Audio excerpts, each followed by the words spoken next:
Am I the a-hole for agreeing that I'd pick my mentally ill mom over my healthy stepmother who raised me?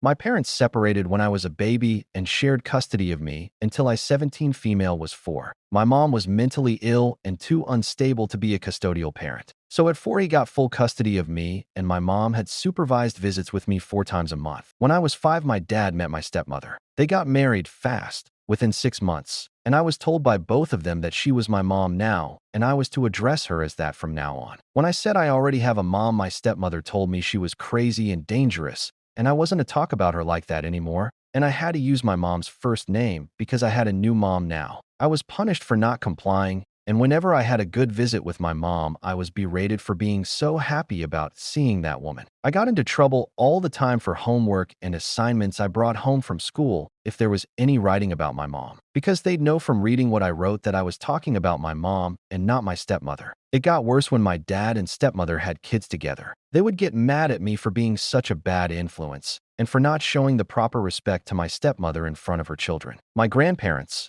aunt and uncle on dad's side spoke up for me. They argued with my dad and stepmother over how I was treated and how wrong it was to punish me for loving my mom. My stepmother argued that it was for my best interest and that it was also crazy to expect her to tolerate being called by her name when my mom was on suicide attempt number 5 and had been hospitalized for the 10th time in a few short years and wasn't even stable enough to raise me. She said that stuff about my mom in front of me, which made the fight worse, and my grandparents were extra mad about that. Whenever my extended family get cut off, I feel worse because I don't have trusted adults to rely on. My dad and stepmother cut all access to my mom's side of the family, and since she's still alive, but just sick, they can't get rights to me, and I don't remember how to contact them. I was too young the last time. I hate the two of them. I'll always hate them. My grandparents offered to take me off their hands a few times, but my dad always said no, and my stepmother would say I don't get to leave the house until I show her the respect and appreciation she deserves for being the mom